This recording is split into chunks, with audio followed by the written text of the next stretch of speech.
Welcome back, everybody. It's time for a podcast. This is Crimes Against Folk. Thanks for stopping by, folks. Yay! Thanks for giving us your ears and your eyeballs. Yay! How you doing, Ash? I'm good. I'm in Arizona. Oh, you are. That's right. Yeah, I came here to do a few shows, with Stephanie, and we played a little bit in Cave Creek. We did Ravens View and Grotto and a new place in Scottsdale. So it was fun. What's weird though is yesterday I was on my way to the gig and I started getting a migraine and I took my prescription strength medicine and it just wasn't really working. Right. And so on my way to the gig, Stephanie messages me and goes, "I can't make the gig. I have a migraine." And I was like, well, that's weird. And I was like, okay, well, the medicine should kick in. I should be fine. It didn't. Oh, no. So I got to the gig and I really suffered through like the first 30 minutes. Like, I really don't know how I did it. And then I went and I laid down in my car for like an hour.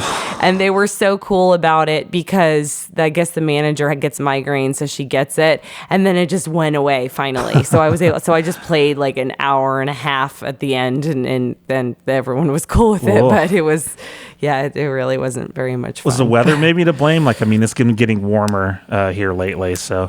Yeah, it's getting warmer here. I think there was like a low atmosphere layer of clouds going on, so that could have something to do with it. Yeah, that's true.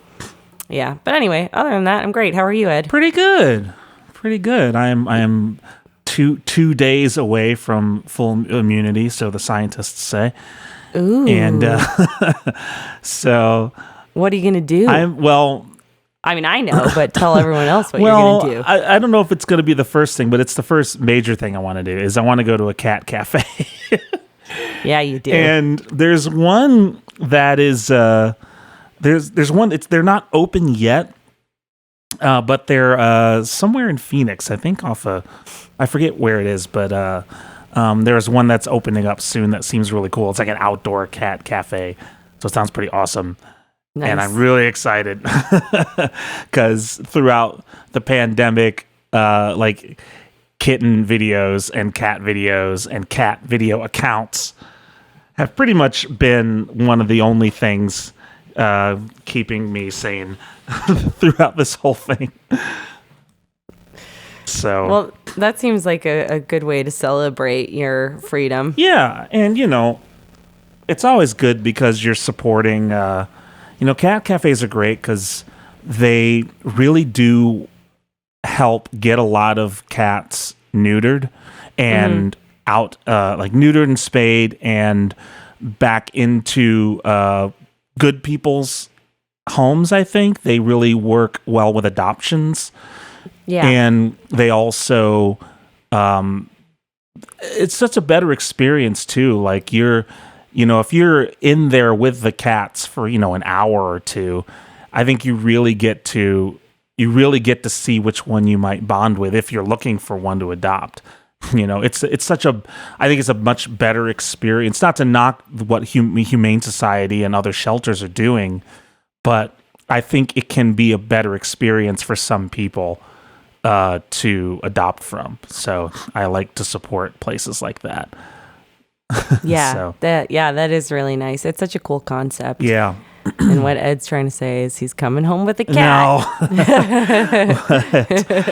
but I will at least get to see cats in real life. So that'll be nice instead of just on Instagram.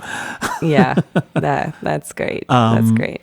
Before we get started, we want to thank our sponsor, EV.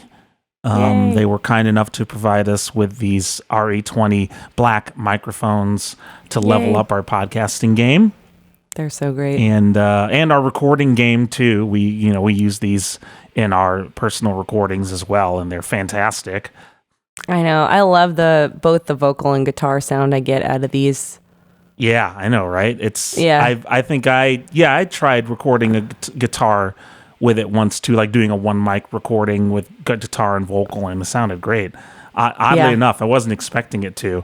Yeah. It actually sounded pretty good. Yeah.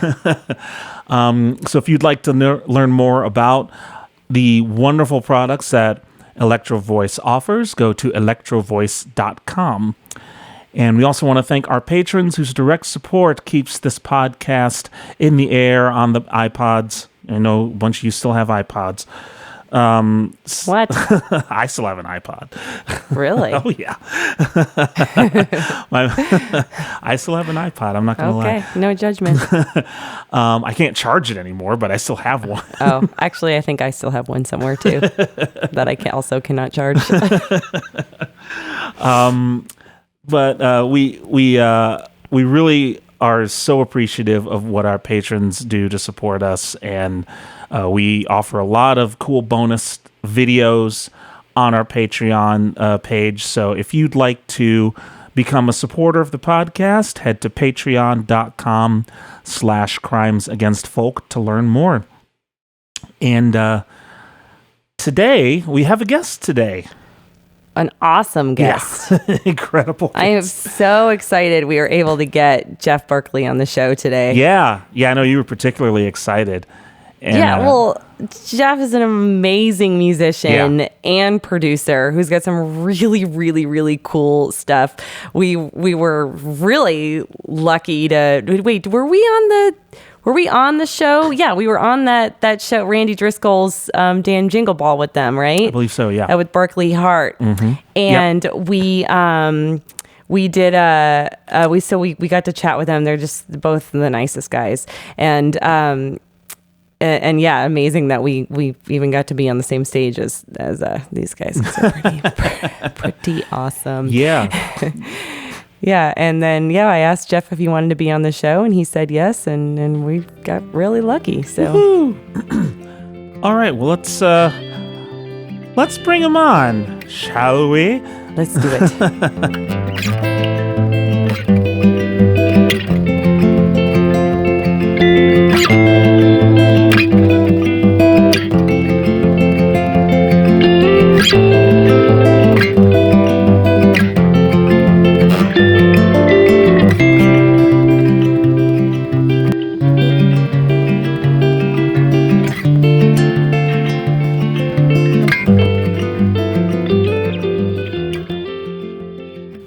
Hello? What? It's a magic trick. What? I can't see what's happening yet. Should we do it again for you? We could do it again. Oh no! she's I'm just lucky. on a delay. I've got a delay, so I actually caught it right at the perfect time. Oh, I'm so glad. That's We just figured out we have 2 green screens, and so my buddy Jason, whose house I'm at, we built this little area in his garage. He lets me do my live stream kind of stuff from on their property, and so he and my girlfriend Kibria was on the other side, and they had the thing and they just lowered it. It's very, very high tech. I was a little worried because I thought, oh no, is his green screen filter messing up? I completely realized that as I'm waiting behind the green screen with my stupid trick going, I probably but you just went with it. It was amazing. So that's a performer. You knew instinctively. Yeah. It's cool. It's going to be cool. We'll go with that. This is Jeff Berkley, musician, producer, and magician. Yes. Right? So many things. That's awesome. How you doing, Jeff? Well, I'm doing really well. It's good to see you guys again. Yeah. Was it really the Jingle Ball, Randy's damn Jingle Ball that we did last time? Is that the last time I saw you guys in person? Yeah. Yeah. That would be the one. Except for I was telling Jeff earlier when we had a quick conversation before the podcast, and I was telling him how I had moved to Ramona about a year ago, and it was like the most depressing thing ever because not moving to Ramona is great, but there was this big billboard up as you enter Ramona for the Ramona main stage, and it was it was up there forever. Like it took them like 8 months to take this billboard down. And on the billboard was a lineup of all the shows that were supposed to happen but didn't during COVID. Oh my and one God. of them Torture. yeah, it really was. And one of them was Berkeley Heart. And it was supposed to be like March like 20th. And I moved there in June. And I'm like, I know that show didn't happen because everything shut down. We're notorious for making people cry at our concerts, and so it even stretches into not playing at all. You just put on a billboard long enough and you can cry every time you drive past it. Oh my gosh. It was just like the worst reminder, like, oh, yep, none of these shows happen. And there's Berkeley Heart. Oh, there's a Berkeley Heart again. They were going to be, but no, they're not. We get it. Big band Parliament. Exactly. Like, someone take this billboard down, please. Did they I'm reschedule so impressed that? right now that you guys got the Chevy Chase movie reference that I just made because, Right. Yeah, well. That's all I Giving did away as our a age. child was just watch those movies over and over again. I had them committed to memory and I'd slip them into conversations at will. Did I look they forward to more of that. did they wind up rescheduling that for you? Oh, good. Not yet. That's Not one yet. of the things that I think is on the table right now for Berkeley Heart coming Yeah, I up. hope so. Oh, good, because that's Yeah. right in my backyard, so I'll be there. Cool. Well, that's great. Yeah, if you're there, bring your guitar. 'Cause Okay. we make people do stuff. I like doing stuff. We make you work for your right Wait to a see us minute. in concert. That's right. You're not just getting in just willy-nilly. You have to come in and work. We might need a break. That's you up there. true.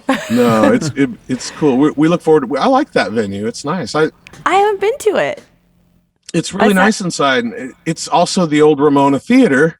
Uh-huh. And when I was a kid, I spent parts of the summer up there with my Aunt Frankie, who still lives there. And we would go to the Ramona Theater in the middle of the day to go watch movies, obviously. And now it's turned into this venue that I play at every once in a while. So it's kind of bizarre, kind of being up there and around That's kind of that cool. town. I love that little town. It's such a great spot. And it hasn't really changed too much in the past years that I've been alive. 20 plus. Yeah. Just 20. 20 plus. That's my age. Okay, I like that. Yeah, Ramona is a really cool place. And you said you had your first show back, yesterday? It was yesterday, which is, as we're doing this, is May 2nd. So it was yesterday, May 1st. And we played, there's this really great venue out in the east part of San Diego in a little tiny it's way smaller than Ramona. Ramona is a thriving metropolis compared to Flynn Springs. Oh. But they have this little place that I spent a lot of time in Texas. Berkeley Heart do pretty well there. So we've been around there a lot. And Texas venues are these big outdoor places surrounded by a big wooden fence, sort of like a giant carport with Christmas lights strung around. And they kind of made this place. It's called the Grand Old Barbecue, and they kind of wanted to make it vibe like an Austin place because they wanted the music to be the focus of it. And so they've got bands playing original music and artists of all kinds playing original music there. And then also incredible barbecue and a bar. Also, it's all ages. They've got an outdoor area where kids can play and stuff. And Nice. It was great. It was really, really amazing. We had a really fun show. When I play solo, sometimes I have this great band play with me that I kind of put together from being around San Diego long enough to know who to call. And all these guys kind of love the same music I do. So they come and back me up on my songs, and we had a really, really great time. And it was I was surprised how emotional I got. Like in the first few lines, I decided maybe it'd be cool to open with Willie Nelson's On the Road Again. Nice. The life I love is making music with my friends, you know. And I couldn't. I choked on the first few lines. I had to stand back and take a breath before coming in again because I was really emotional. It was a long time. Nobody's ever told me you can't play a gig. Right. Yeah. And I understood why, and I was behind 100% what needed to be done, but I never had that feeling before. So the live streams really helped me get over that feeling, but it sure was nice to be back in front of people. It's amazing how much the looks on their faces really inspire the band, and it was really great looking around, having my buddies with me and stuff. It was cool. Yeah, I think that the pandemic kind of shell-shocked a lot of performers because they're like, well, this is what I do. What do you mean I can't do this thing anymore? And it's like that those performing music and like stand-up comedy and theater and all this stuff, like it only mostly exists in places that are prime super spreader events. Like it's like exclusively happens in those places. So it's like when it's the point. It's the whole point to share the space with a lot of people and share the experience. That's what it's all about. I think a lot of us got kind of blindsided by that, even though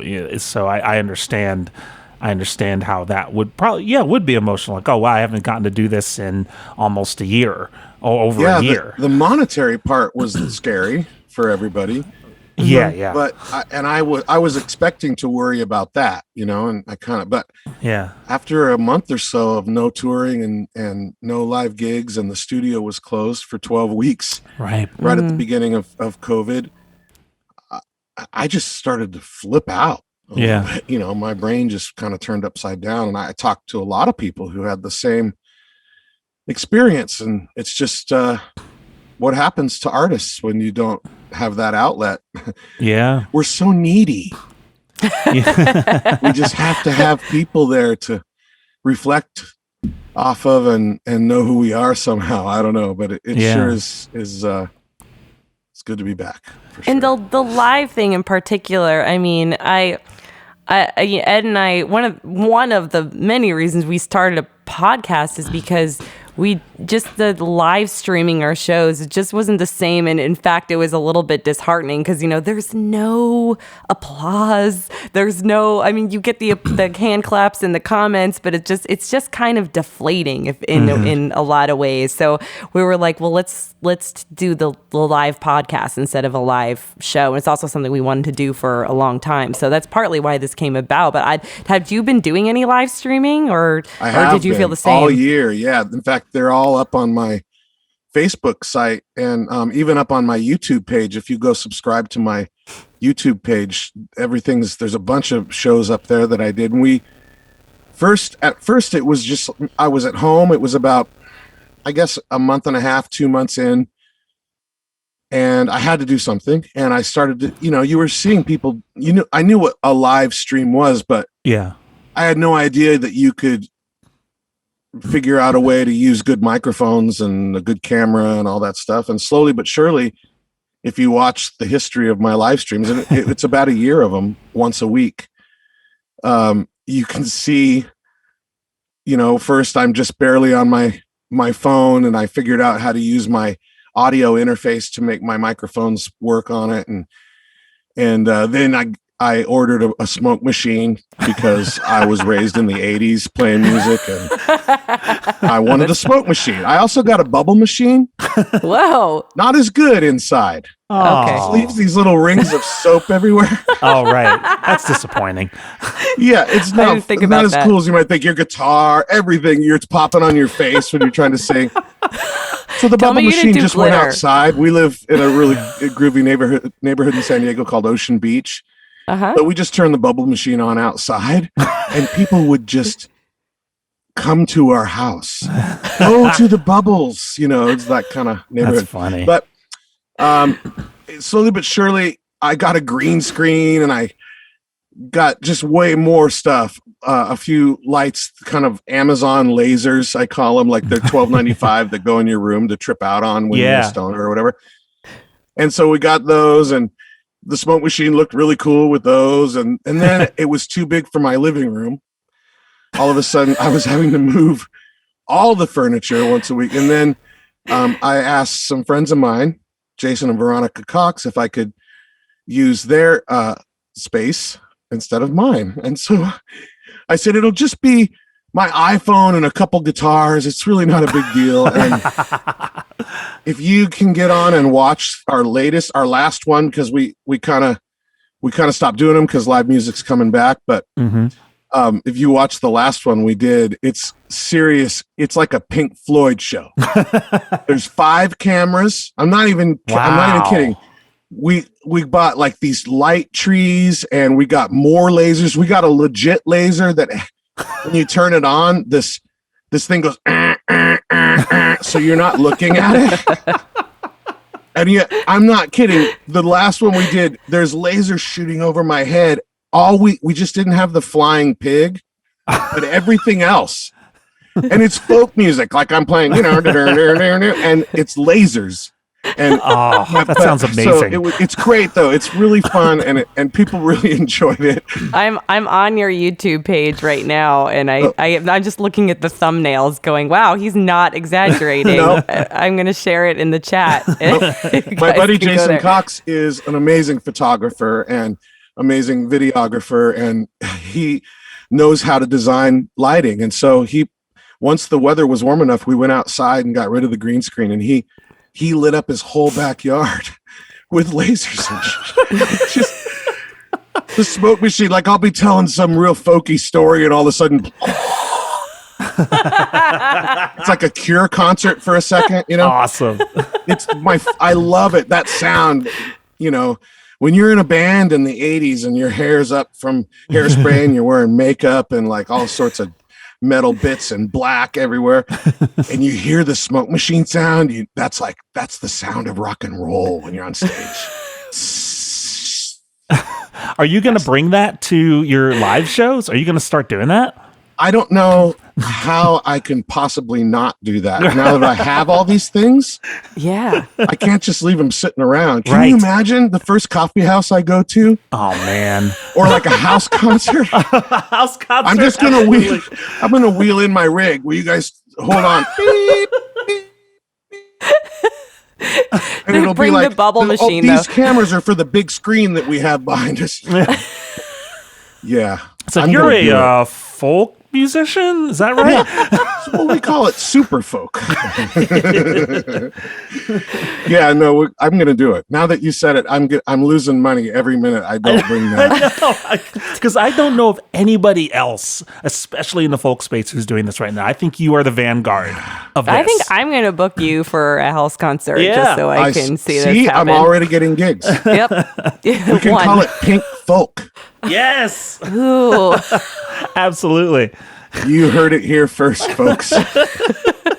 We're going to make dozens of dollars because there's not enough money in folk music to be able to pay for that kind of show. It's like they never would have been able to do arenas if they had been a folk band. That's true. That's true. You got to start somewhere. Yeah. This is my backyard. That's right. I think you're right. I think there's a new Pink Floyd in town. Yep. Yeah. That's amazing. I'm ready for it. Yeah. Yeah. You guys can come play keyboard in the band. Oh, nice. We're going to need several synthesizer players. Yeah. Keyboard. You're right, Ash. Keyboard and guitar. Definitely. We need both. Guitar. Everybody plays guitar. Yeah. There's no keyboard. There's no guitars. Guitar players on stage. One guy that's in just unison. like, right? Yep. And then every once in a while, there's like somebody who just goes. That'll be you guys. Yes. Yeah. I'll do that for free. Good, because there won't be any money. You know how to make $1 million in folk music, right? No. Start out with $2 million. Oh, yeah. Oh, it's a folk joke. I know, it hurt a little bit. They have to hurt. Folk jokes have to hurt a tiny bit. Yep. Yep. Now, where do we go from here? I don't know. I was just going to say, I think this podcast is What was the over. We're question? done. I was going to ask, how has it affected your songwriting at all? Not in the terms of not necessarily in terms of what you write about, but in terms of like how or your productivity, I guess. Yeah.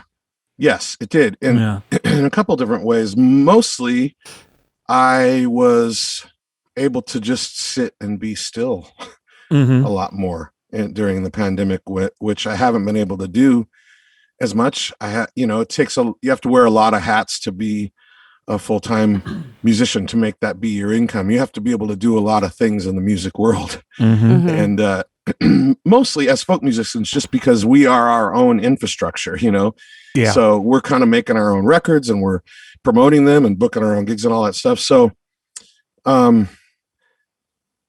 all that kind of settled down, and that feeling of, for better or for worse, social media has allowed us to see what all of our friends are doing in the music business too. Yeah. And so I know you guys are the same way, even if you don't admit it. You see other people doing stuff and you're like, oh, I got to get on it and get out there. What am I doing? Totally. That went away, that feeling, that impending thing. And it just, all that was left was to sit and play guitar and write down your ideas. And so I started to write a little bit more. At first I couldn't write at all.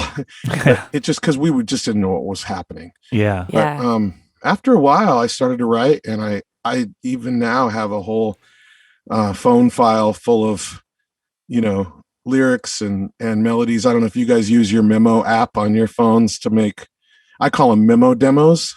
Yeah. But, that's where I've got a ton of those that are a verse or a chorus or a couple things, and you start to add to them and give them names. And that's been great. I've been really loving that. And I've been noticing that I've been writing songs, not on purpose, but songs about wanting to be out on the road again. I have a new one called Wanderlust. I just miss it so bad. And we have such a blast, but we're starting to book shows coming up in June and September and October out on the road, getting out there. So that's amazing. exciting. Awesome.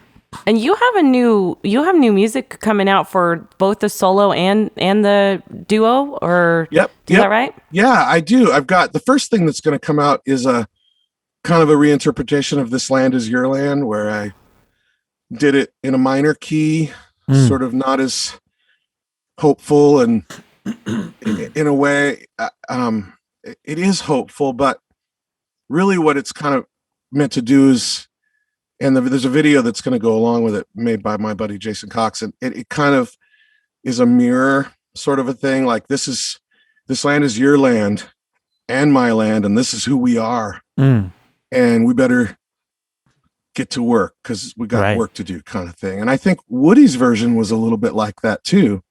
Yeah, but, knowing it Woody, was sung I think in so. schools, and it's a little bit corny. But when Woody was playing that music, it was punk rock.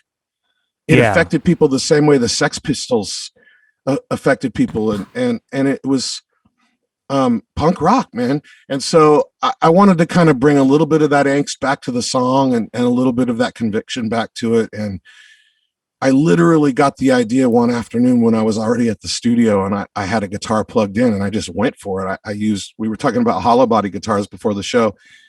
I have a really cool ES 335, and I plugged that in, and that's a Gibson hollow body. And I had a microphone already going, and literally just threw this thing down, me and my guitar, live. And so that's going to come out on a little label called Pacific Records, which is out of San Diego, and they're really great independent label, and they've got a lot of great artists. You should check them out. Cool. Also on Pacific Records, I've got a new record coming out called Under the Covers. Oh, nice. Which is me doing duets of cover songs that meant a lot to me coming up, just songs that I chose because of that. And then I chose people to do duets with from San Diego that are friends of mine in the music scene. So it's called Under the Covers, and there's a lot of really great covers on there. I do Heroes on there with Rebecca Jade, David Bowie's song Heroes. Yeah. And I actually do two David Bowie songs. The other David Bowie song is Under Pressure. Oh, nice. And I do that with Veronica May, who sings Freddie Mercury's part. Nice. And it's ridiculous. It's so good. She just kills it. And I mean, there's everything on there. I did "Isn't It a Pity," the George Harrison song with Lauren Lee Martin, and just so much great stuff on there. We even did a B-52 song called "Private Idaho" that I love, and an Elvis Costello song, and just songs that really meant a ton to me for all sorts of different reasons. It's a really, really fun record that I'm really proud of, and that'll be coming out early in the summer, also on Pacific Records. And then we've got a Berkeley Heart project in the works that I actually literally can't even talk too much about, but it's nice. It's really exciting, and something is gonna. People are gonna be stoked with it. I think Berkeley Heart fans, and hopefully a lot of new Berkeley Heart fans too. That's also coming out on Pacific Records, which is a new kind of business relationship we started this year during the pandemic. Oh, nice. So it's been kind of crazy. We got a little record deal, and all we have to do is we buy 13 records at the regular price, and we get the last one for a penny. Oh, it's a great record deal. Great. That is a deal. I will say that's an old folk joke. Are you guys okay? Sorry, I know I got two of them in there now. We're used to it.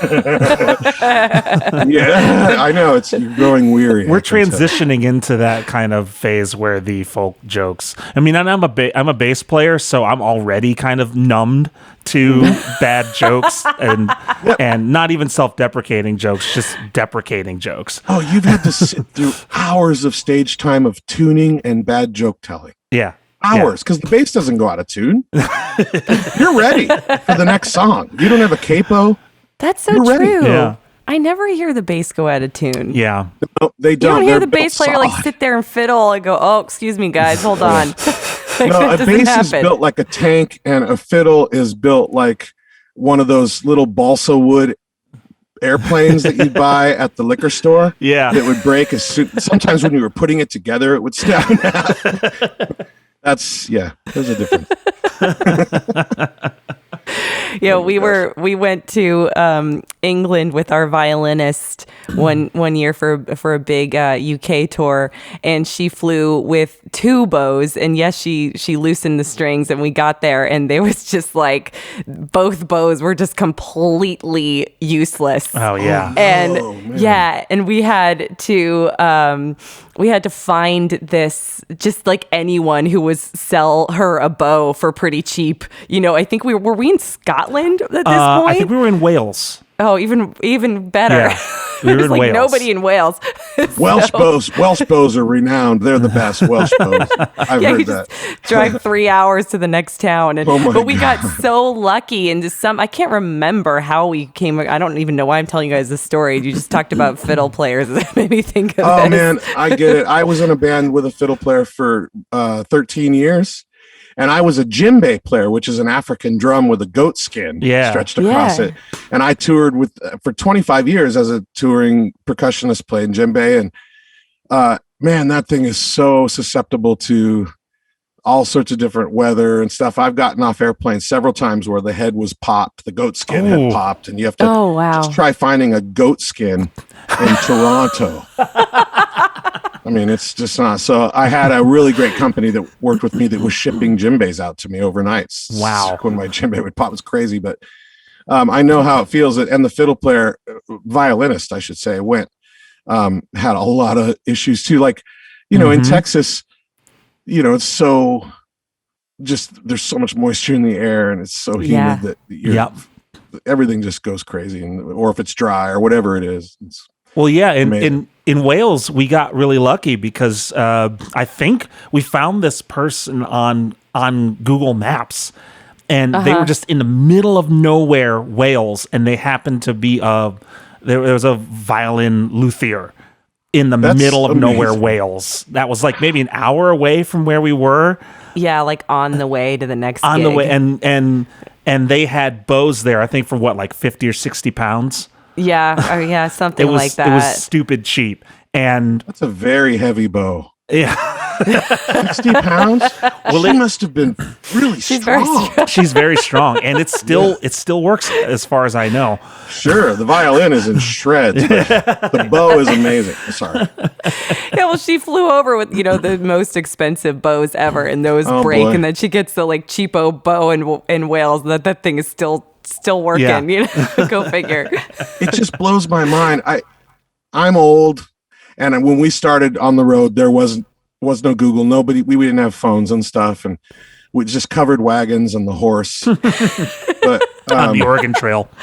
I remember spending hours and hours just looking for coffee sometimes, like from little town to little town along some Highway 40 out in the middle of nowhere, like across the panhandle of Texas or something. Ooh. And now you just, get your Starbucks app. I almost said Star Wars app. I have one of those too.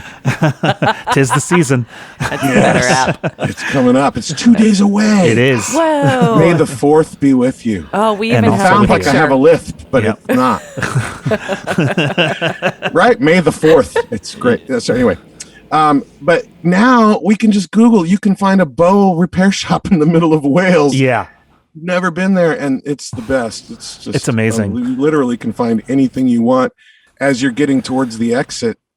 We do that all the time when we're on the road. We'll decide, well, I guess we need to get some coffee, and you could be nothing around, but you can find it. You just find it. Oh, we do the same thing.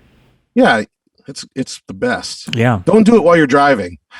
Well, no, Ashley usually does it because I'm watch driving. Movies or television. Yeah. While you're driving, when it's right here, and you turn it sideways, and you can watch Wheel of Fortune on your way home from the studio. Yeah, don't do that. Don't do that, because I would never. It's very specific, Jeff. But I just was a scenario that popped into my head. Any other show is fine, but Wheel of Fortune, don't do that. Jeopardy, for sure, you don't want to watch. You can't drive and answer in the form of a question. It's hard. It's too much multitasking. Like playing pedal steel or something. Sorry. That would be dangerous. I had coffee. Can you tell? Did you use Google Maps to get it? Yes, I probably did. It's empty. Oh, don't Is it show Starbucks? that. It's empty. Not sponsored by. We should start a company where we buy an old ice cream truck and we put an espresso machine on it and call it Carbucks. And it's gotta be that. You could play folk music through the speaker just like 9:00 on a Sunday morning and sell $50 cappuccinos. People won't care. You're right outside their house. That's I'm going to true. need you guys to sign a non-disclosure agreement. That goes for everybody in chat too. Everyone who's listening, I've patented this idea now, and nobody. It goes up there with my idea for a ride service that sells weed called Duber. Because I think you would make millions of dollars, and if you stopped at burrito places too. Yep. It's too bad that you're in folk music, because you'd be a millionaire with these ideas. I feel like if I just had budget, just some kind of do you guys want to invest in my company? I should go on that Shark Tank thing.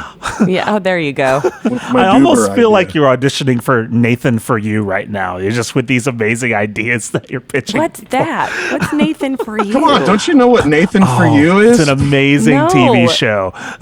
All the kids know what it is. Jeff, what is it? It's Nathan. And it's just for you. Okay, cool.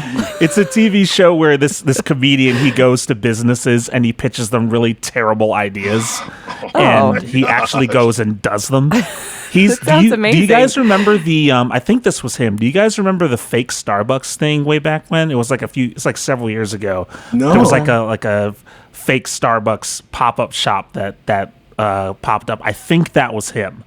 And it was it was huge. Like people were lined up 2 blocks for this fake Starbucks. Did he do funny things when they would order or something? I think so. I can't remember exactly, but I know it was I think that was him. But he does it's almost like a prank show, but you kind of don't know. So it's kind of funny. That was what I was thinking of when you were sort of pitching this Borat stuff. like, where it's kind of uncomfortable, but you can't turn away. Yes, absolutely. Gotcha. Absolutely. But it's also real. It's also he's really He's doing really it. doing the things. Yeah, Yeah, he could That's get awesome. doing punched. them. It could happen. Yeah. Well, there you go. That's so funny. Oh my gosh. It's great, but yeah, you have to kind of iron stomach to watch it because it is a little cringe. It's like Cringeworthy. Yeah, sure. Okay, well, That's maybe great. we'll see. Oh my gosh. that's what I was thinking of. I'm like, oh man, he's coming up with these great ideas. Well, I just need investors. If you're out there and you've got disposable income, I have a place you can dispose of it. Yeah, I mean, don't worry about the music. Music schmusic. Ideas. Yeah. I think if maybe we should combine folk music with dispensaries. I mean, I'm surprised that hasn't happened yet. I feel like it's really already a combination that just doesn't need to go spoken of. Yeah. There's got to be dispensaries that have done concerts, though. Wouldn't you think? Maybe not. I feel like they should have gotten into that, but they're not stupid. They're making money hand over fist. They're not going to start wasting it putting on folk shows. Yeah, true. But you know what you could do? And you can take this idea, Jeff. You should get a dispensary to sponsor you. And I'm serious. That would be more likely. I wish that you were the first person to tell me this. Well, but I have a bit of a reputation for the thing you're talking about. Well, we picked that up in the last 40 minutes. Have I mentioned it a couple times? Shoot. Yeah. Or was it, were you watching me while I was waiting for the show to start? No, you were behind your magic curtain. Yeah, I was behind my magic curtain. Yeah, that's a great idea. I think I should definitely do that. Well, they probably would do it. They could sponsor you musically or even the studio, I don't know. It's just... They could, that is where a lot of marijuana does get consumed at the studio. It is it's a great way to sort of forget about the 4 hours of setting up and why the guitar is buzzing and, all that stuff. And then when it's time to play music, you're like... You need sometimes just, even if it's just fresh air, just at that moment, you just need something to sort of reset. If you have the money, it's great to be able to set up like all day one day and then go home and go to bed. Right. Yeah. Come back the next day and everything's working supposedly. Yeah, we don't have that kind of money. Well, a lot of people don't. Yet. It's an expensive game recording in a proper recording studio with the kind of what they call industry standard gear, the stuff that gets the sound that we're all used to hearing on records. Yeah. Well, what is the name of your studio so I can throw it in there? Well, I have a production company called Berkley Sound. It's just my name, Jeff Berkley. Berkley Sound, Berkley Sound. That's a good name for a sound company. Thank you very much. It's just me. I'm the company, and wherever I work is Berkley Sound. But the past few years, I've been working out of a studio that's up in the North County of San Diego. It's in the middle of an orchard. It's an avocado orchard and bananas and coffee, and it's on Jason Mraz's property, and it's his building. And we brought gear in there, and it's a building he had built to be a studio, and he invited us to bring our studio gear and move it in there. And I made a few records for him in the meantime. I've been there 3 years now. Wow. I've also made about 40 records for San Diego artists since I've been there. And it's beautiful. We can record there with the doors open. And it's quiet. If you don't mind a bird or two on your recording. It's got, booths and isolation, and there's a Neve console, and it's just beautiful. All the microphones you want. And so we had all this gear, but the big studio rooms were few and far between in San Diego. They're all kind of closing down. There's only a couple really that are still going. And because everybody's got a way to record something in their house. It may not sound like it does when you record in what I call a proper studio. I had a home studio for 20 years. I made 300 records in bedrooms before I ever got to Yeah. a proper recording studio. So I have nothing against home studios, and I mix things all the time that people have tracked at their house and they send them to me to mix, because it's at that point you really need to be able to critically hear exactly what's happening. So I have a good environment for that. And so I love home studios, but you know, it's not going to sound necessarily like it might if you go into a proper studio. Then again, most people listen to music on their laptop speakers or their iPhone speakers. Yeah. Almost everybody I know. So I'm not sure how much I'm probably saying the wrong thing for a record producer, but it's all still about the vibe, man. You know, if you can catch something that comes back through the speakers when people hear it and makes them experience what you want them to experience, or something you didn't even expect, that's really what it's all about. That's what I'm gunning for to this day. And I think why people come to me, because I try and create an environment where people can do that, you know? So yeah, that can be done in a recording studio. It can be done in a home. It can be done in a church building or a garage or outside on a stage, wherever you can make it happen, you know? Yeah, absolutely. Yeah. Well, I know we have a mutual friend, Lisa Sanders, and you produced an album for her a little while ago. And it's beautiful. I love that album. Well, and played it for friends who feel the same. Yeah, I mean, you know, she etched the record with the songs she wrote, and we chose a couple cool covers too. And all I had to do was paint by numbers, kind of. The songs are so great, and with her, you just build a nice fluffy cushion for her voice to just sit on top of her and Brown Sugar, Karen's voice. Yeah. To sit on top of. That's just, it's not rocket surgery, as I say. You get people in the room who know how to do that. And my job as a producer, it happens way before we get to the room. It's if there's rehearsals and arrangement involved, that can happen. But mostly my job is to bring in the people that know how to do the thing we want done. Mm-hmm. And then you just sit over in the corner and hit record. You know? Right. Yeah, the easier you can make your job up front, the better it's going to be, just hands down. Pre-production, they call it. I call it just, you know, getting the right folks so that it sounds like you want it to sound. And there is a lot of working out the stuff, but I like to do that with everybody in the room, you know. The bass player may have some unique insight that we weren't thinking about. You know what I mean? They usually do. Not likely. But he might. No, I'm just kidding. That was for you. that was a dig on Ed. This is how rehearsals with musicians are. You guys know it as well as I do. Yeah. So much fun. That was one of the things I missed the most, just going through rehearsals with my band and giving each other a bunch of crap and having a blast. And one guy passed out, but it's all cool. He's okay now. All right. It's cool. Glad he's alive. I wish I was kidding. I know. That's why I'm laughing. It's all right. I can imagine it. He's all good now. Well, I can't wait to hear that. When does the Jason Mraz album you produced come out? I made one before the pandemic with him called Look for the Good. Mm-hmm. And that's been out. You can go listen to that now. And it's basically, I even co-wrote the title track with him. I got a line in the song. And that was an amazing story too.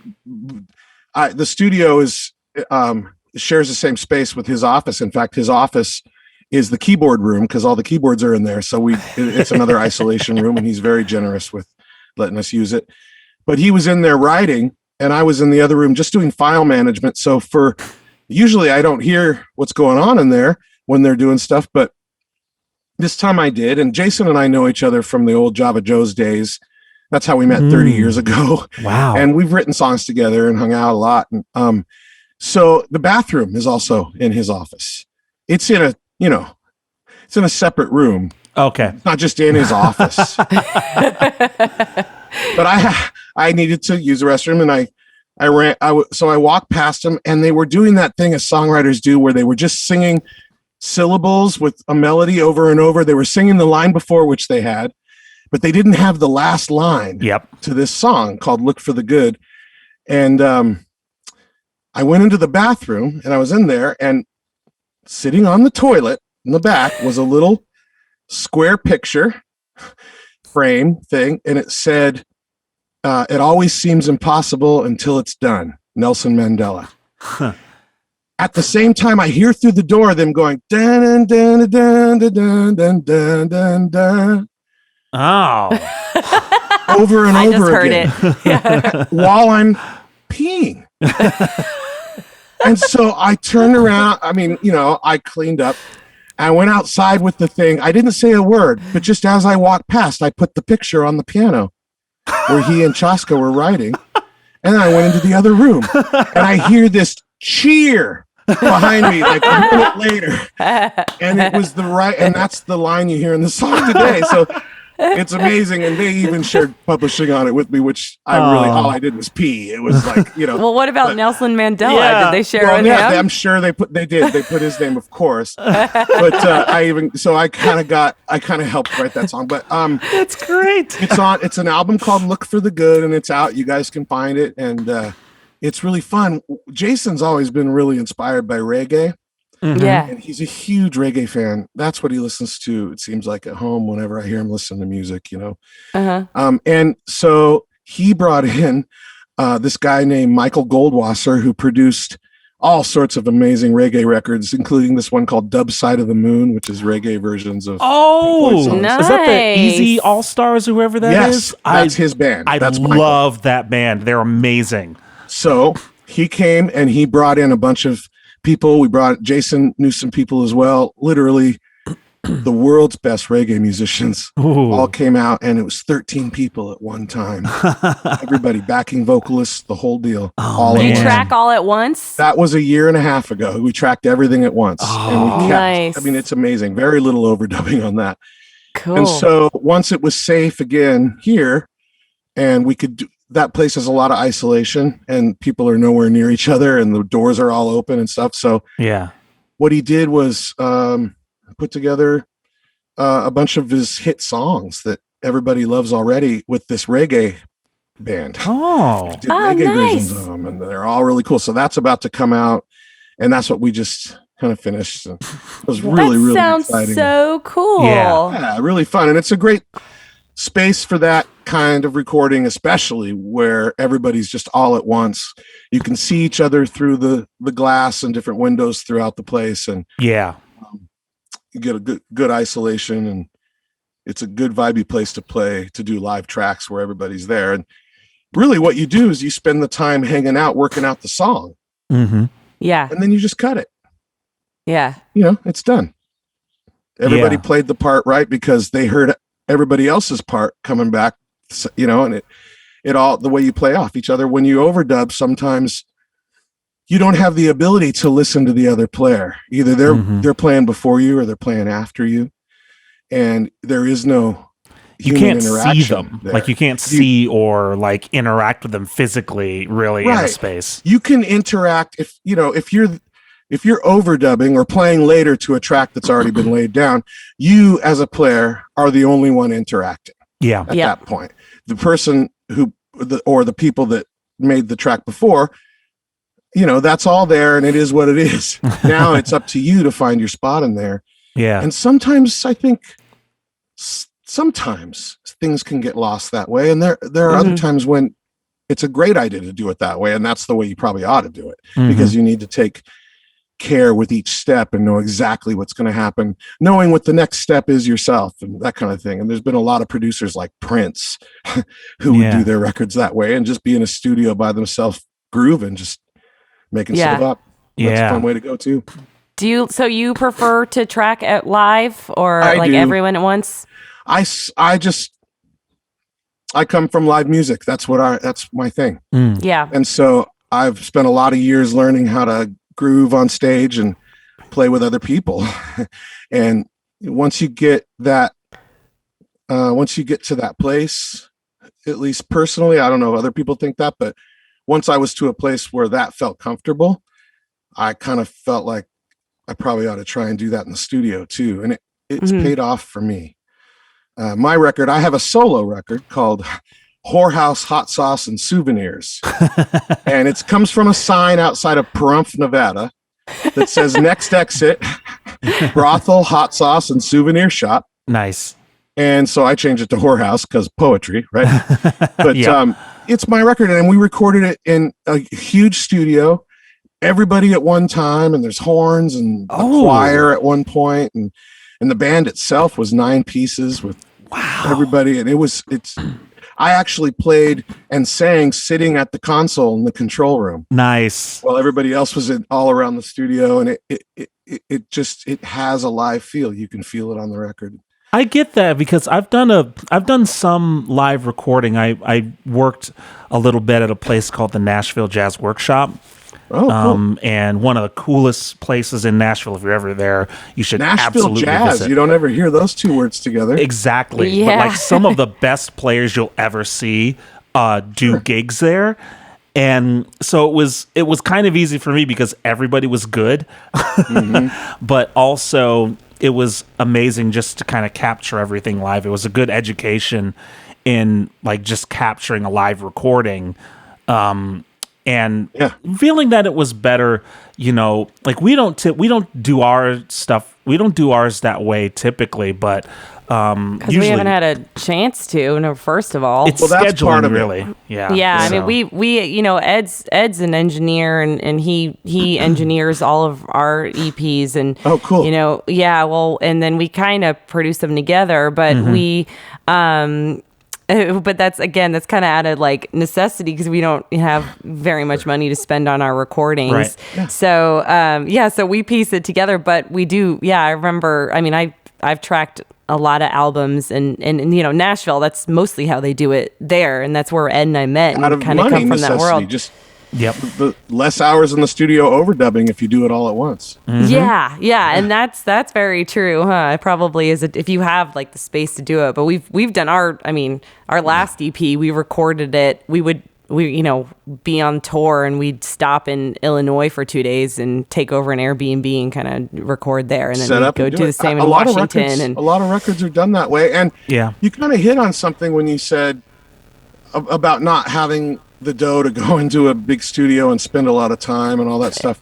Yeah. It's not, the music business has changed. It's still just as expensive to have a big studio and all that gear and for us to go in to those studios and make records. It still costs the same as it did 20 years ago. Yeah. Only you can't sell records for the same as you used to be able to. Right. And it's actually free. You can't even, it's just people can find your records for free, and that's the way it is. That's the way it is. People don't even have a CD player anymore, But you're right. You're still spending the same amount of money to make the if you're on like in the big leagues, you're still spending the same amount of money in the studio to make the thing that people are getting for free. You're right. Yeah. So you got to figure out ways to get the music out there that do generate an income, and it's okay to make money on music. Yeah. A lot of us artists have this thing like it feels dirty somehow to make money on our art, and not everybody. I got over it, but I did at first. It took me a while to realize it was cool to go ahead and charge, and and a lot of that's gone away, man. And we have to make our money playing gigs, or maybe we get a song in a movie, right, or a TV show or something. That's a really good way to make some dough. If you get like 4 million streams on Spotify, you can make some money. Okay, that seems reasonable. That's about what it takes though to really see any kind of a substantial amount of money. And even then there's a weird algorithm and curve that I don't understand for those that it's the wild west publishing wise. Your stuff can just be used and given away, and that's the way it is. It has to generate some other thing. So that's where Duber comes in. I've already started doing it, just giving my friends rides and rolling them a joint on the way. Just $10, but it's worth it for me. I put a little bit of gas money in. That's how you make money in the music industry anymore. I'm not sure how we're going to do it. We're going to have to figure it out really soon. Yeah, well, I mean, we had live gigs still. That was like, that's what we always kind of landed on. And I'm sure you're a producer and that you've got that going. But for us, it was always like, well, I guess we'll just play it. We know we got to pay this bill. I guess we'll just book another show. And now, and the last year, it's been like, Yeah. Now what? Well, luckily the live streams got me through that tough time, and people were tipping and stuff that I just couldn't. There were months I wasn't going to make it without that. So I was doing it once a week. Yeah. And I paid my bills that way for 8 months probably of the pandemic before things picked back up. People realized that it was safe at my studio, and they felt safe coming up there, and I felt safe having them, and Jason felt safe having them around. And great. all that, just took a while for us to figure out what was okay and what wasn't. And we're still figuring it out in a way. Yeah. But the gig I did yesterday, everybody was safe. They only let a certain amount of people in at a time. And everybody was just so thankful to be there, that nobody was being a punk, everybody was being cool, and they were families and stuff. It was just a beautiful day, and it was sure wonderful to be out and about and hear live music energy. I forget the power of rock and roll, it's just amazing to feel all that energy coming. I stand in front of the drummer, and there's amps that are just throwing all that stuff at you. And I've got pedal steel and keyboards and 2 guitars and percussion and drums and bass. And it's really fun. That's really so fun. Cool. Yeah. So when's the next one? The next show? Yeah. That's what we're in the middle of finding out right now. So if you go to berkeleyheart.com, you're going to find that Berkeley Heart have some shows coming up on the road. And so check those out. I think there's a tour in June, and then there's one September, October coming up. I also play in a band called Tim Flannery and the Lunatic Fringe. I'm one of the lead guitar players in this band. And he was on the Padres. Tim Flannery was the second baseman of the Padres for a while. And then no kidding. He became a coach, and he was the third base coach for the San Francisco Giants when they won 3 rings. And so we tour around wherever the Giants are famous. They know who Tim is, and they come out in droves to see him. He's an amazing songwriter. Really? And the band is incredible. It's amazing. The other guitar player in the band is a guy named Doug Pettibone, who plays with Lucinda Williams and John Mayer. And anyway, everybody in the band is an artist and songwriter, and Tim is this great guy, and we have a blast. So those shows are opening back up again, and I'll get more solo shows. My solo shows are ones I do kind of catch can when I'm not in the middle of producing or touring with Berkeley Heart or Tim Flannery, or sometimes with Lisa or Veronica May. And so I'll get some of those on the books. Now that I've got this band, it's like a Ferrari. I don't want to keep it in the garage. I want to take it out and go speed on it, Yeah. And because they're just this incredible lineup of musicians. So all that can be found at jeffberkley.com. And you can find all the Berkeley Heart stuff, all my production stuff, all my solo stuff. Everything's up there. And I would love for you to come check me out and send me an email or find me on Facebook. You can just find me. I think you guys have the info. I emailed it. Maybe you can, I forget the links, but find me out there and come say hi and let's hang out. We'll come play at your house. Yeah. Yeah. With lasers. With the lasers. Please, with the lasers.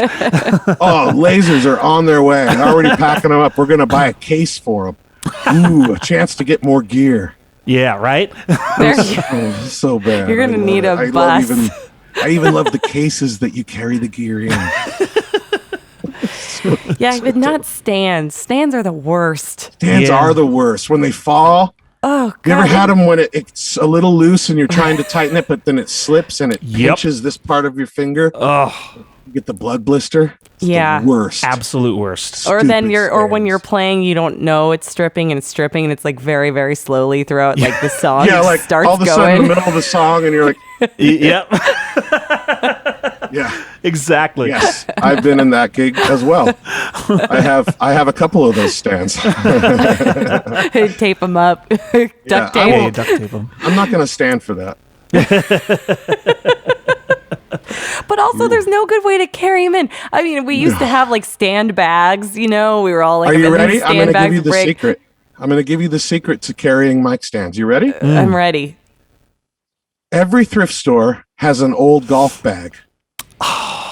Oh, golf bag for like $3.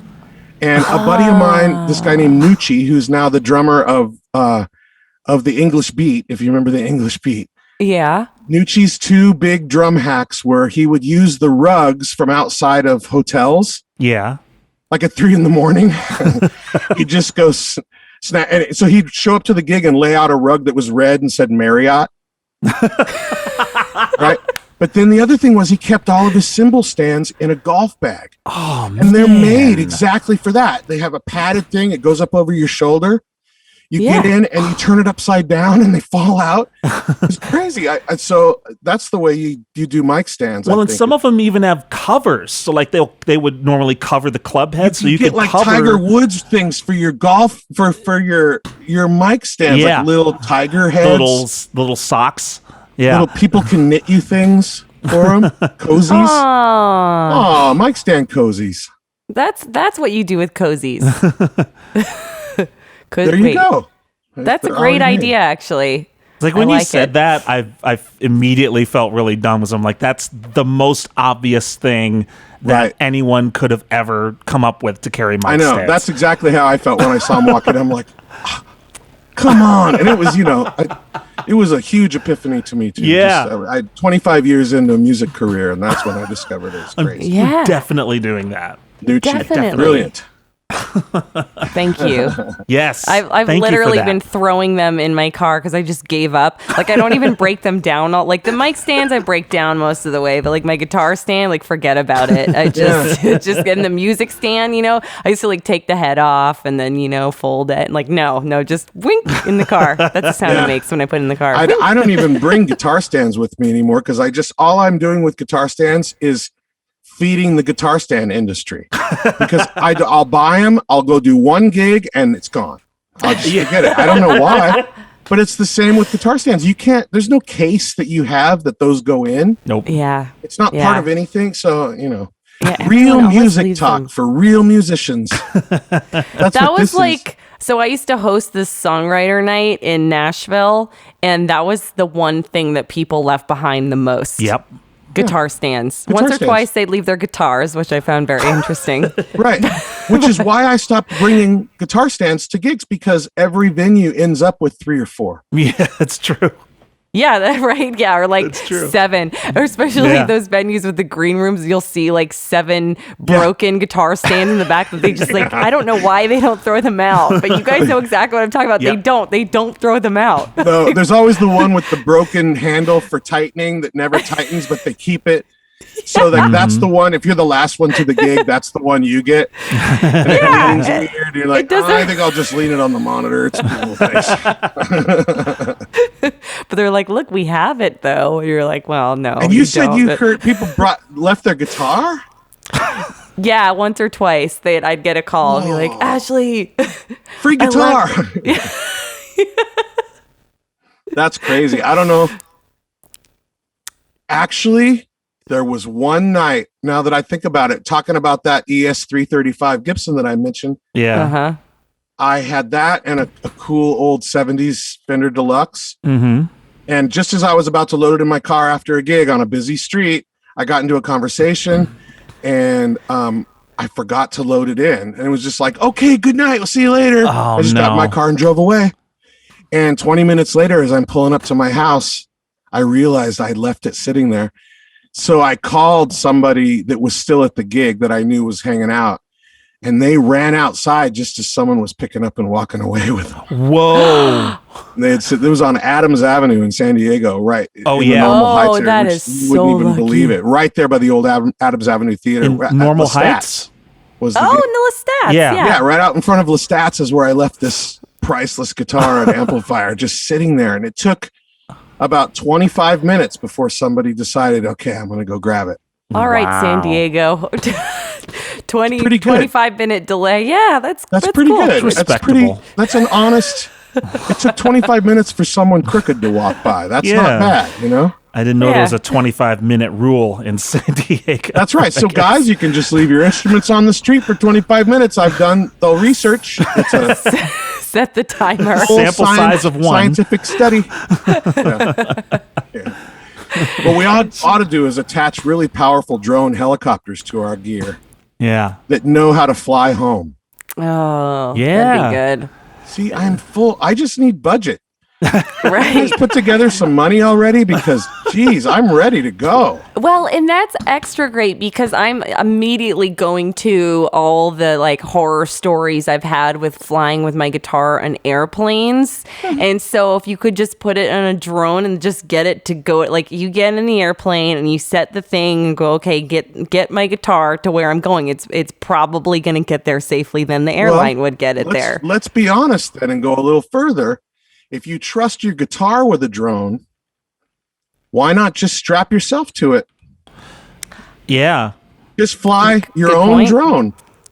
You got a little thing right here, and you just zzz, that's a helicopter or a jetpack, basically. Now you've got a jetpack. Now you've attached yourself to a giant saw. Not a good idea. Yeah, do we have to gas it up? It's not a bad way to go. If you're I went too far. Then you breathe. Then you gotta breathe. Right, breathing. It's overrated. Okay. You gotta worry about some limbs. I guess you gotta worry about that with the guitar too. Right, holding your guitar all that time would be really hard. You have your guitar and your amp. Oh yeah. Oh man. Oh, I just gotta get over Oklahoma and I'll land. Oh my God. Oh well. Now what? I know I have that effect on a lot of people. Well, we are kind of running short on time. So I wanted to leave you with this question. Because this is something I've started asking people on the podcast, and I think it's kind of an interesting question. Not a personality test or anything, so don't get your Myers-Briggs papers out. But what's the first memory you have of driving? Whether you were doing it or maybe you were learning how to do it or whatever. What's your first memory of that? I've never gotten that question before. That's a new one. My first memory of driving was my mom. She's, please, police, don't. She didn't mean anything bad. I think we're outside of the statute of limitations. No, she, when I was probably about 6 or 7, she had a manual transmission, and I was really interested in what she was doing when she was shifting gears. And so she explained to me, well, that's how the car moves. You start out in first gear, and then you have to switch to the next gears to get more speed as you need it. And then you can use them to slow down too. And she taught me that pretty early on, and I kind of got it. And so from when I was probably about 6 or 7 until I was about 48. No, I'm kidding. Till I was probably 10 or 11 or 12, maybe, when I thought it wasn't cool anymore. She would let me shift. No kidding. Say, when you see me push in the clutch, this is the clutch. When I push that in, it's time to go to the next gear. If we're slowing down, then you want to go to the gear under it. And when it's reverse, you really got to look for it and find out where it is. And I would shift all of our driving everywhere we went. And then what? I think when I was about 12 or 13, we used to travel every year across country to Missouri, which is where a lot of my family is, or Georgia. There's a lot of them there too. Huh. And and out in the desert where there was, like, up on Highway 40, like after Flagstaff, but before, like out near Winslow, like before, the painted desert and all that. She would just let me drive. Whoa, cool. Yeah. And so, coolest mom she would ever. pass out from fear, and I would just drive for hours. No, I was actually a really great driver. I remember my mom distinctively saying, "It's okay to speed up, honey." But that's so cool that you made me. That's a really great memory. That's amazing. My Uncle Jimmy also in in Missouri, I'd go spend parts of the summer there. And not long after my mom started teaching me to shift, he taught me how to drive in reverse. He said, if you want the back end to go to the left, you turn the wheel to the left. If you want the back end to go to the right, and I drove his truck backwards a bunch that summer. Nice. Yeah. How old were you then? I was 8 or 9, Eight or maybe nine? 7, 8, like right in there, just really young. I had to lean way forward to reach the pedals, but I could barely do it. And he would take me like out in a meadow. Yeah. Where there were no trees, and I could, just start and stop, and there was no mud to get stuck in her. And it was Missouri and the Ozarks in southern Missouri. Oh yeah. Yeah. So Ed's from St. Louis. I'm from St. Louis. Oh, okay. It's almost a different state up there. Yeah. But yeah, I've been to they're like down Springfield there and stuff. near Springfield in a town called Mansfield, Missouri, which is where Laura Ingalls Wilder's last That's right. place was. That's right. Oh. See? Hillbillies. Yeah. Yep. That's right. Yeah, that's such a nice memory. That sounds so sweet. Like, yeah, your mom's really cool. That is cool.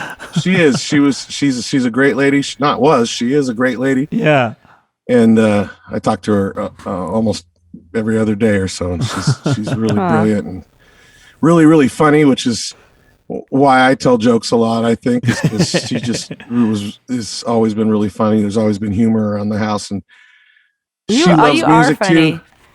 Oh, I love that. I love that in your live performance too. I mean, the first time I saw you Berkeley Hart was perform was at Randy Driscoll's Damn Jingle Ball the year before I played with you guys. I went to the show, and I remember just absolutely loving your set and the story. I'll never forget. It was Dear John Deere, and the way that you told this story, it just killed me. I was laughing so hard because I was like, how did they get to this point of Dear John Deere? And the way that you told it was amazing. Anyway, that's a song on the latest Berkeley Hart record cool. called While the Night is Still Young, and it was just I have a keychain holder in my house that's a John Deere keychain holder. It's supposed to kind of look Americana. I think I bought it in some gift shop somewhere along the way, and it's just sort of a tractor-y keychain holder. Nice. But in the mirror across the way, it said,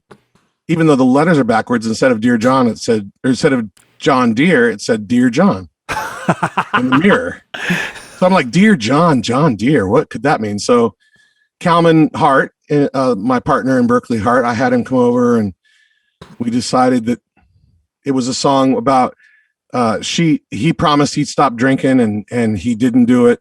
And so she's going to write him a Dear John letter in the cornfield with his tractor. And so that's the song. She writes a Dear John, and it ends up being just 2 letters. How do you just get there? That's pretty brilliant.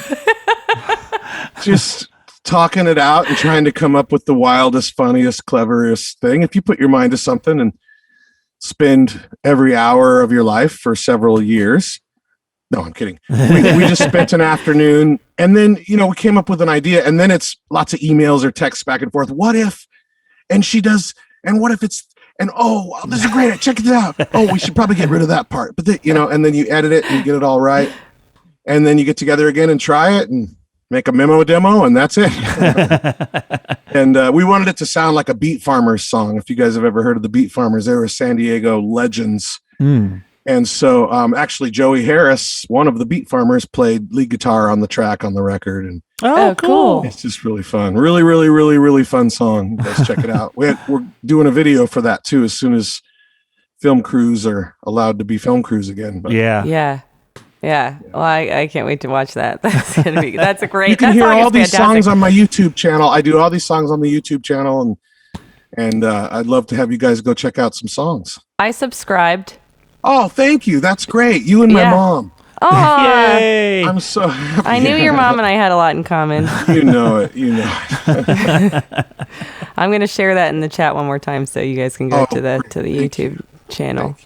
Yeah. Awesome. Well, this has been just an utter delight. Jeff. For me too, you guys. I sure appreciate it. I'm so glad that you're doing well. I'm so glad you weathered you have weathered the pandemic thus far well. And you as well. Have you gotten vaccinated yet? I have been. Yes. Yep. I can hear Bill Gates clearly now. No problem. So it's working great. It's working great, yeah. As intended. It's a feature, not a bug. No, I did. I got the Moderna, and nice. I had a little bit of side effects. I was really tired for a couple days after. They call it the pajama day. Nice. Yes. So I had a pajama day, but I feel great. And I felt safe. Good. Out around people yesterday. I really did. Being out there, I thought I'd recoil a little bit when people came close, but it didn't feel that way. It felt good. That's good to know. Yeah. Good. Yeah. I'm very glad, and I'm glad that I'm glad you were able to be productive, and very, very heartened to hear that you're back at it. So I know, and I'm Ed's here in Arizona, but I'm heading back to San Diego this week. So let's get together, and I'm vaccinated. You're vaccinated. Let's go have a coffee or a beer or whatever. Yeah, come see us or come up to the studio or whatever. We'll hang out. Awesome. Looking forward to it. That's so awesome. Thanks again, Jeff. It's so great to talk to you. And hopefully we'll see you very, very soon. We would like to do wait. that. I know it won't be too long. Yeah. I hope so too. Thanks, you guys. Thanks so much. Thanks, Jeff. Take care. All right, you too. My pleasure. Bye. Bye. Bye-bye.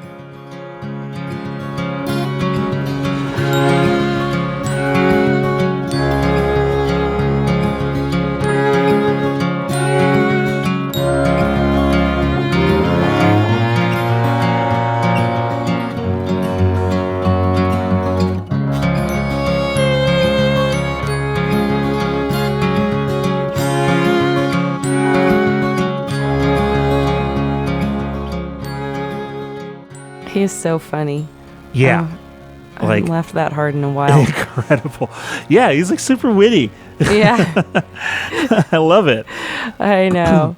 Yeah, definitely check out Jeff Berkley and Berkeley Hart. Yeah.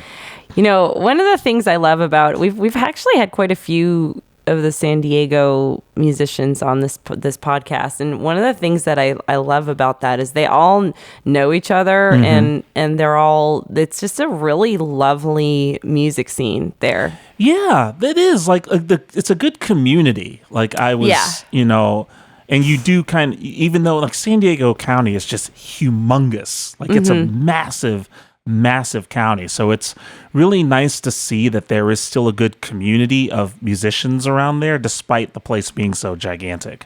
Totally. A nice close-knit group of people. Yeah. That we have somewhat weaseled our way into a little bit. Right. Yeah, exactly. Just kind of by brute force. Yeah. We're coming in hot. Yeah, I'm really excited to check out the studio. So Ed, maybe you want to come with me in your next trip to San Diego too, Yeah, so. that would be awesome. I would love to see that studio, especially you said they have a Neve console. Like, oh, that's exciting. I know. Maybe we'll see if we can record something there. You never know. But I wanted to share a video. This is Berkeley playing a song that, curiously, has the same name as a song that Delcoa played. Right. Oh, yeah. Back I wanted to tell Jeff that. Yeah, so he sent us one called Conversations with the Moon. Yeah, I saw that name. I'm like, wait a second. Yeah, it's I was in a band called Delcoa, as most of our listeners know, for many years, and one of the songs that Jay Allen wrote is called Conversations with the Moon, and we released it on our Delcoa album, so called Simply Listen, the second one. So I'm very interested to hear this this version of Conversations with the Moon. All right, I'll go ahead and play that for you right now.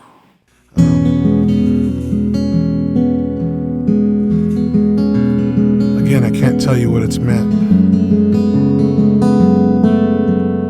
having you here tonight, and those of you who are always here, it means the world.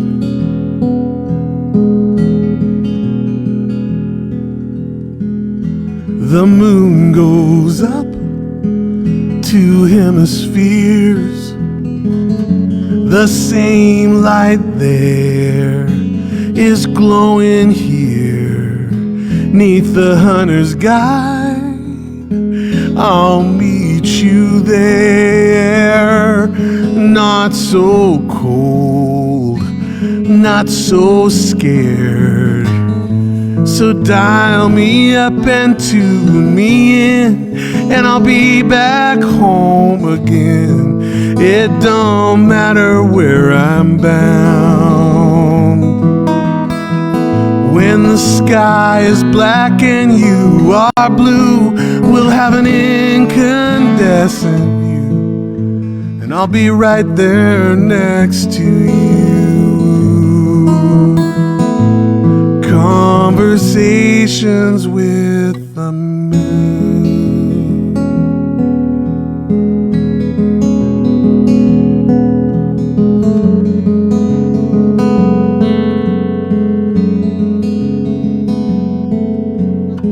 The sound of your voice, it gives you away, but it'll be alright by the light of day.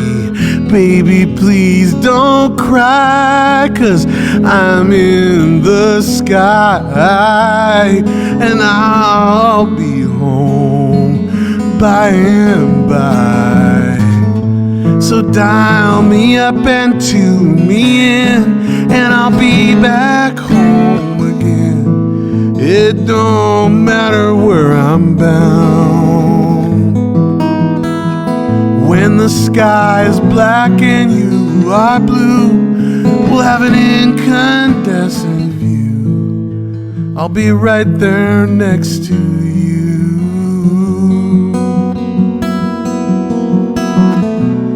I know you're looking out your window,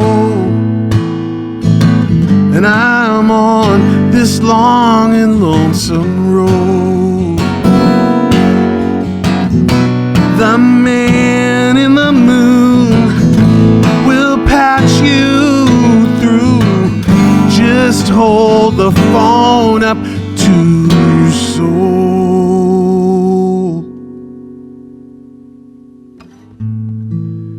Dial me up and tune me in, and I'll be back home again. It don't matter where I'm bound. When the sky is black and you are blue, we'll have an incandescent view. I'll be right there next to you.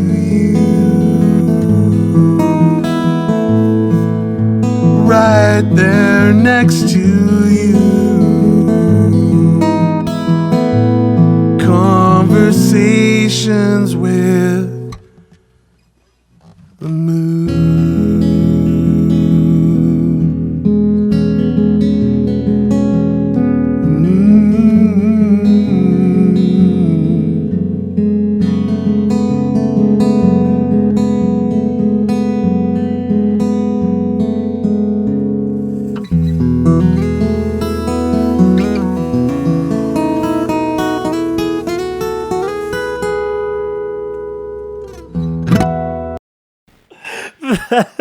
So that was Conversations with the Moon, filmed from the moon, it looks like. Yeah, I was cracking up over the lasers. It looks so good. It looks so good. I'm really impressed. I am too, and I'm a little jealous. Yeah, exactly. I want lasers. I mean, I was proud. Obviously I'm in Arizona, so it's bright in here, but I was proud of myself for like lighting my room up blue. Oh yeah, yeah. Ramona. With the LED lights. This makes me a little shamed that I'm proud of that. Yeah, we're gonna have to up our laser game now, I think. Yeah, seriously. Oh my God, we could be the podcast with the laser. The laser show. So yes, please do check out Jeff Berkley's solo stuff. Check out Berkley Hart's stuff. You will not be disappointed. Fantastic songwriters, fantastic musicians, and just wonderful people. Besides, so yep. Now we've got a little show and tell to do. Yep. And this was Ashley's photo this week. Yeah, and I almost forgot that it was my photo this week, so I had to kind of jump on finding one real quick, and this was the first one that came across my eyes when I just did a quick search. I just searched Witherword on Facebook, and I was like, oh, this is perfect because I love this story and I love the people in it. Yeah. This is the box. So that's Paul and Sarah. And their daughters, well, Emily, and I can't remember the name of their other daughter. Yeah, do you remember?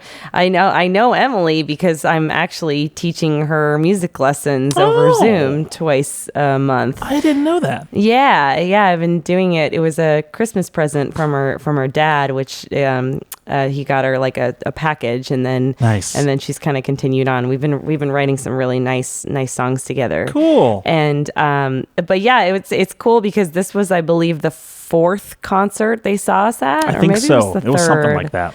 But we met them in. Was it Montana? No, I feel like there was one before that. Oh, maybe it was. Or maybe what. Oh God, I can't remember. Yeah, we were on tour, and it was just the weirdest thing because we met them at a show, and we're like, yeah, well, and they were on a road trip, like a cross country road trip, and we were like, well, next stop we're going to. It must have been Montana. We were at Lewis and Clark Brewery. Yeah, I think it was Lewis and Clark. So this must be the third time we saw them because it was Lewis and Clark Brewery, and then they were like, "Oh, we love your music, blah blah blah," and we're like, "That's cool. Well, we're off to Seattle next to play at some shows in Seattle," and they were like, "That's so weird because we're going to Seattle," and it turns out they were going to be in Seattle the day we performed, so they showed up at Tim's Tavern, and then they lived in San Francisco, or they were going to visit their daughter in San Francisco, one of those, and they're like, and they ended up coming and bringing their daughters a third time to see us in Petaluma at Lagunitas Brewery, yeah. And that's where this photo was taken. And they're just the nicest people. Yeah. And Ed may not know this, but Paul's actually an incredible guitarist. Oh, really? I did not know that. Yeah, he's really good. Emily shared, I was like, send me some of your live stuff so I can, kind of hear you. And so she sent me a bunch of live examples. She's like, yeah, this is my band I'm actually in with my dad. And yeah, they're on the East Coast. I don't remember why they were in San Francisco. I can't keep this timeline. The locations are fuzzy to me. But he was playing. I was like, your dad's an amazing guitar player. Oh my God. That's cool. Yeah. Yeah, but you can see the little Witherword sign behind us underneath the Lagunitas sign. So we they jumped on stage with us, I think, to grab this photo. And yeah. It was a really cool time. I think that's probably the record for so we had or what do you want to call this? Like our accidental stalkers. Yeah, sure, that works. Coincidental Groupies, stalkers. Yeah, I don't know. What are the people who follow Fish around, like the band Fish? I don't know. I haven't even heard of band Fish until you said it just now. Really? Yeah. What does that even mean? Fish? That PHI the band Fish. The band Fish. Oh. They had followers that would just go or Deadheads. Dead. Yeah. People that love the music enough to follow them from city to city to city. Know. This is the closest we ever got to that. Yeah, that's true. Besides our parents. Or significant others. Yeah. Oh yeah. I guess Brad doesn't count either. They were so nice. It was just one of those funny, coincidental things. Yeah. That they just happened to be in the same place we were 3 or 4 shows in a row. Yeah. Yeah. On a tour. Yeah. So that was a wonderful memory. I'd kind of forgotten about that. That they had seen us at Lagunitas. I kind of did too, honestly. I mean, I remember. I just didn't remember the place. Again, this whole thing's fuzzy, but when I saw that photo, it all came flooding back. I'm like, aha. But right. one of the things that's so cool about our travels, and one of the things I miss the most, is all the people you meet along the way. Mm-hmm. So this is just a nice reminder of that. Yeah. Yeah, that's true. And yeah, they're witherheads. There you go. So that's about all I've got. Just a quick little fun story for you. Quick little fun show and tell. That's a nice memory. That's a nice memory. Yeah. Yeah, that'll do it for today's show. We want to thank our wonderful guest, Jeff Berkley. Oh my God. Again, you can, one of the best. Yeah, like that was really fantastic interview. So check him out at jeffberkley.com or berkleyheart.com. That's HART. And BERKLEY. Yeah, LEY. And we want to again thank our sponsor, Electro Voice. Find out more about their products at electrovoice.com. And as always, thanks to our lovely patrons who directly support this podcast. You can find out more about supporting us directly on Patreon through patreon.com/crimesagainstfolk. And what do you got there, Song? What are you thinking, if anything? I have my guitar, so I got that far. Same. I'm holding it.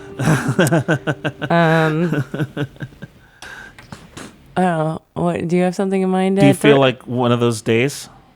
Yeah. 1, 2, 3, 4.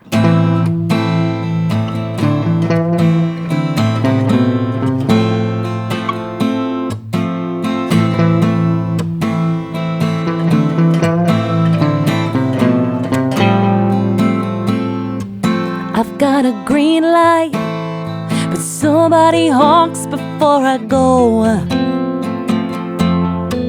I've got a missed call, but it's just my mom again, I know. I've got a mailbox full of letters from my friends, the bill collectors today. It's just one of those days.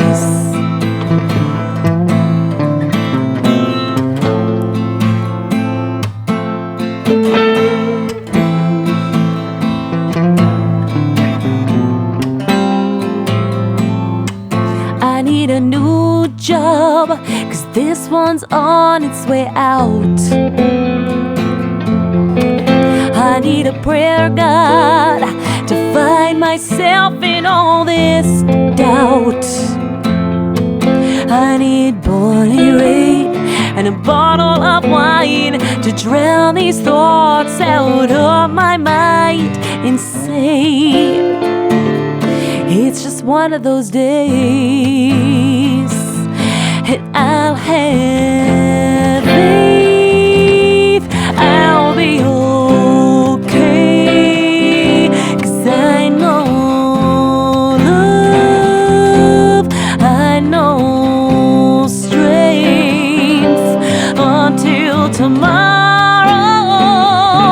is on its way. It's just one of those days.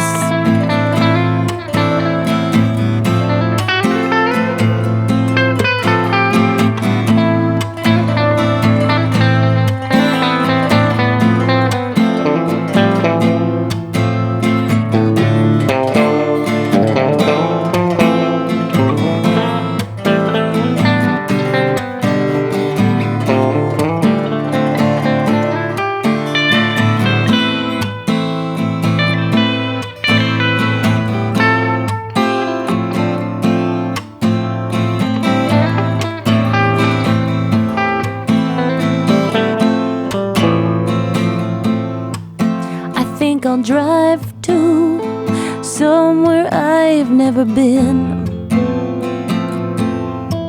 I think I won't stop until I figure it in. I think too much, I talk too much, I hear but I don't listen enough. But hey, it's just one of those days, and I'll have faith I'll be okay, 'cause I know love, I know strength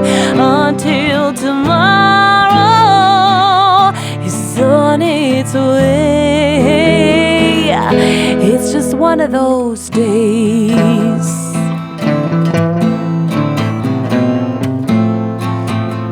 It's just one of those days.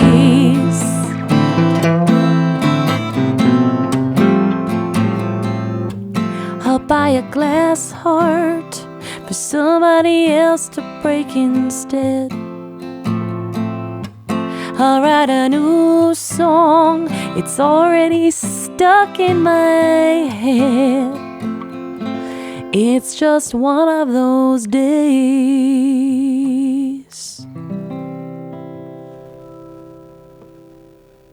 Nice.